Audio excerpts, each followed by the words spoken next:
All right, let's dive right into this incredibly moving explainer. Today, we're looking at a story that completely redefines what it means to connect with another living being. It's a really beautiful exploration of how two profoundly isolated souls, living in totally different worlds, but sharing this deep, unspoken loneliness, somehow managed to find each other in a small North Carolina town. It's an absolutely remarkable true account that shows us how vulnerability can actually sometimes be our greatest strength. So I want you to think about this for a second. Have you ever trusted someone you couldn't even see? This question is really at the very heart of today's story. We usually base our trust on things we can observe, right? Facial expressions, body language, eye contact. But what if all of that was just completely taken away?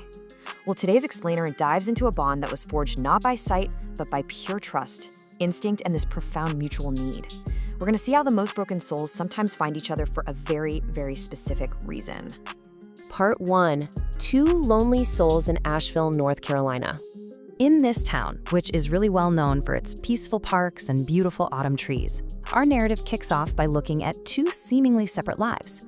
First, we have 8-year-old Lily Parker.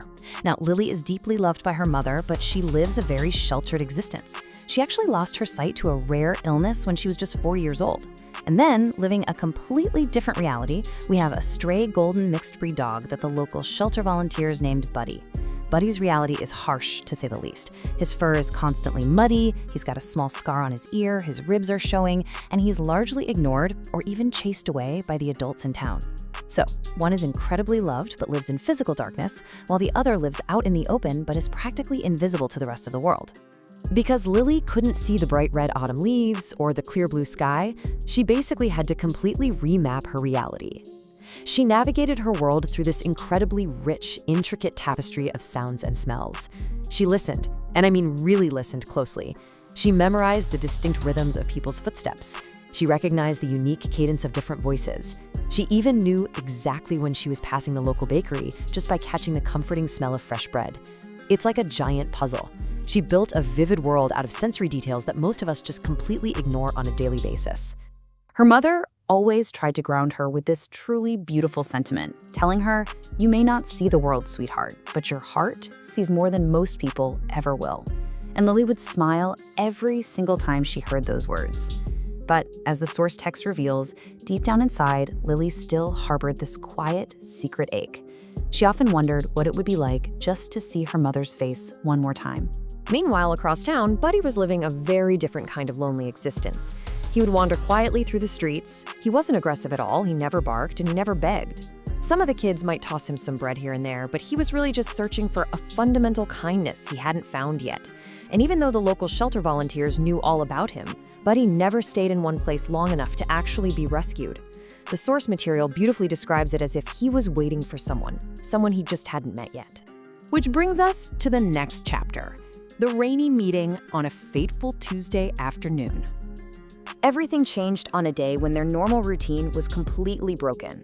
School ended earlier than usual. The rain was just pouring down, and Lily's mother was uncharacteristically late.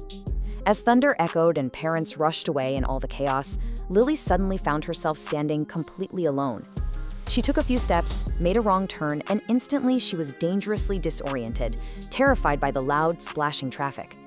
But right nearby, sleeping beneath a coffee shop awning, was Buddy. The very moment he heard her small, frightened voice whisper, "I'm lost," he didn't run away. He stood up immediately and approached the source of that fear. Now, this wasn't some chaotic dog jumping on you kind of encounter. It was incredibly gentle. Buddy walked right up and simply touched her hand with his wet nose. Lily smiled for the very first time that chaotic afternoon, suddenly realizing she was interacting with a dog. And here is the most important part. Buddy stayed right beside her. He didn't wander off. Simply by staying by her side in the pouring rain, Buddy silently communicated to Lily that she wasn't alone anymore. But the danger definitely wasn't over. Let's move to the rescue, a split-second miracle. Things were actually about to get much, much worse. The rain was falling heavier, the traffic was getting louder, and Lily, unable to hear exactly where the crosswalk ended and the actual road began, made a terrifying mistake. Think about how fast this happens, literally in seconds. First, believing she's safe, Lily steps directly into the busy road.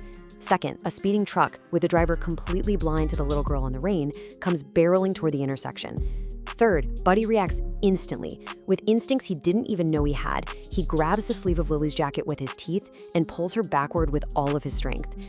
And fourth, just a fraction of a second later, the truck races past only a few feet away, its horn blaring. In mere seconds, Buddy acted to rip her back onto the sidewalk, literally saving her life. The aftermath of this gives me absolute chills. As witnesses on the street are screaming in horror and relief, and as her frantic mother finally pulls up in her car after this panicked search, a completely shocked Lily just kneels down on the wet pavement. Totally unaware of exactly how close she came to death, she reaches out and asks the wet stray dog this question: "Did you save me?" For the first time in years, Lily smiled without a single trace of fear. Section 4. A forever home and earning Buddy's trust. You'd probably think this story resolves neatly right here, right? Like, boom, happy ending.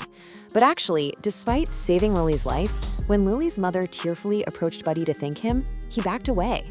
He retreated right back into the rain. Remember, he was a street dog, entirely unused to humans trusting him or wanting him or even thanking him. Lily's mother had to actively earn that trust. She knew she couldn't let him go. First, she chased Buddy through the rain until she found him hiding beneath a cold bus stop bench.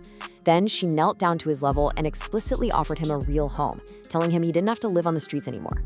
It took immense patience, but Buddy finally slowly approached, wagging his tail for the first time. And that very night, the whole shebang came full circle. Buddy slept on a soft blanket right beside Lily's bed, finally accepting their love and stepping into a real home. But he didn't just stay a regular house pet. This is where their bond becomes truly extraordinary. After working with a professional trainer for months, Buddy officially transformed into Lily's certified guide dog. He had to master this rigorous new routine, learning to stop at every single crosswalk, meticulously avoiding all obstacles, locating doors for her, and safely leading her through crowded streets. He literally became her eyes, formally bridging the gap between her dark world and the bustling town around them. It's just incredible.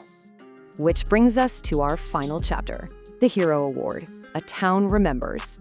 Fast forward exactly 1 year from that rainy Tuesday.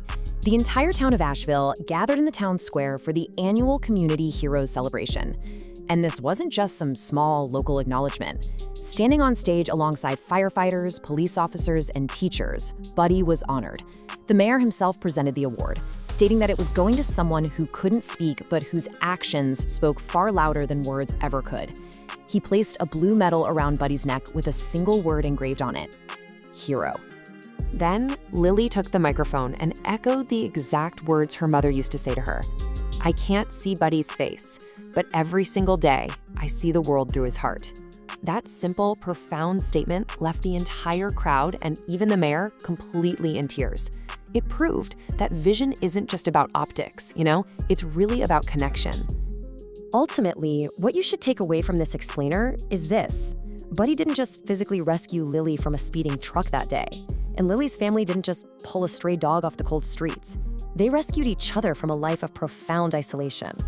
So it leaves us with a rather provocative thought to carry forward. In our own lives, when we reach out to help someone who's struggling, who is really rescuing whom?